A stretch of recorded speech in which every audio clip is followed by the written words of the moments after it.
తెలంగాణలో అధికారంలో ఉన్న కాంగ్రెస్ ప్రభుత్వం రైతు వ్యతిరేకిగా వ్యవహరిస్తోందని బీఆర్ఎస్ నేతలు మండిపడ్డారు. వరదలతో భారీగా నీరు వచ్చినా సాగుకు నీరు అందించకుండా సముద్రం పాలు చేస్తున్నారన్నారు. రేవంత్ రెడ్డి ప్రభుత్వం ముందు చూపు లేకుండా వ్యవహరిస్తోందని ఫైర్ అయ్యారు మాజీ మంత్రులు జగదీష్ రెడ్డి, గంగుల కమలాకర్. రంగంలో ఈ ప్రభుత్వం అన్ని రకాలు కూడా వైఫల్యం చెందింది. గత యాసంగిలోనే కాళేశ్వరం నుండి నీళ్లను ఇచ్చే అవకాశం ఉన్నా నీళ్ళు ఇవ్వక దాదాపు 25-30 లక్షల ఎకరాలలో పంట సాగు చేసుకునే అవకాశం కల్పించకుండా రైతాంగానికి తీరని నష్టం చేసింది. దాంతో యాసంగి పంట స్పష్టంగా తేలిపోయింది. అంతకుముందు వరుసగా 7 సంవత్సరాలు కేసీఆర్ గారి పాలనలో యాసంగి పంట కూడా దాదాపు 1 కోటి మెట్రిక్ టన్నులకు పైగా వచ్చింది.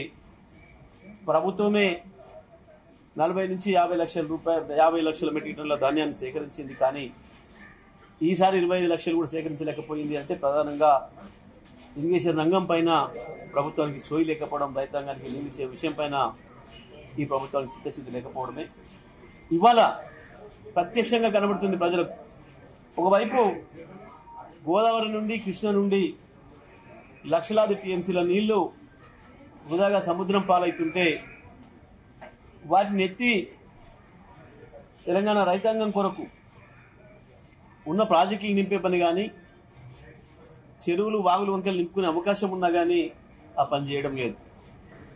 ఇప్పటి కూడా కల్వకుర్తి లిఫ్ట్ ఇరిగేషన్ పూర్తి స్థాయిలో ప్రారంభం చేసి అన్ని కాలువలు నీరు ఇవ్వడం లేదు. ప్రభుత్వం సోయి లేకుండా ఉన్నది. ఏం జరుగుతుంది, అవతల కాలం ఏమైతుందన్న సోయి లేదు. మేము డిమాండ్ చేసింది ఒకటే, అసెంబ్లీ సమావేశాలు అయ్యే లోపల మీరు పంపులు ఆన్ చేయండి, కన్నెపల్లి పంపులు ఆన్ చేయండి. ఆన్ చేసి నీళ్లు ఇవ్వనగానే ఇమ్మీడియట్ గా తెల్లారే ఆన్ చేశారు. మేము అనుకున్నాం మా మిడ్మానేరు, ఎల్ఎండి అని నింపితే అనుకున్నారు.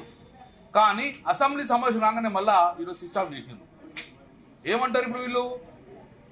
ఎల్లంపల్లి నుంచి నీళ్లు ఇచ్చినామన్నారు. ఇప్పటి వరకు ఎల్లంపల్లి నుంచి నీళ్లు వాళ్ళు కేవలం 11 టీఎంసీ మాత్రం ఎత్తేసారు, ఆఫ్ చేసేసారు. ఇప్పుడు మిడ్మానేరు నుంచి ఎల్ఎండి కానీ ఎల్ఎండికి ఒక చుక్క నీళ్ళు కూడా ఇంతవరకు రాలే. ఎల్ఎండి మేము 26వ తారీఖు విజిట్ చేస్తే 5 టీఎంసీ ఉన్నాయి, ఇప్పుడు 5 టీఎంసీలు ఉన్నాయి. ఒక చుక్క నీళ్ళు కూడా 26 వరకు ఎల్ఎండిలో నీళ్ళు నింపలే. మరి ఒక చుక్క నీరు నింపపోతే ఇది 30 టీఎంసీ నీళ్ళు అవసరం పడుతుంది. ఎప్పుడు నింపుతారు?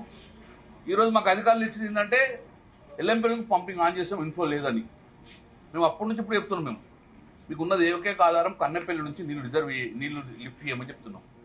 మీకు ఉన్న ఇబ్బంది ఏంటంటున్నాం, నువ్వు నీళ్లు నింపితే కదా ప్రాబ్లం వచ్చేది.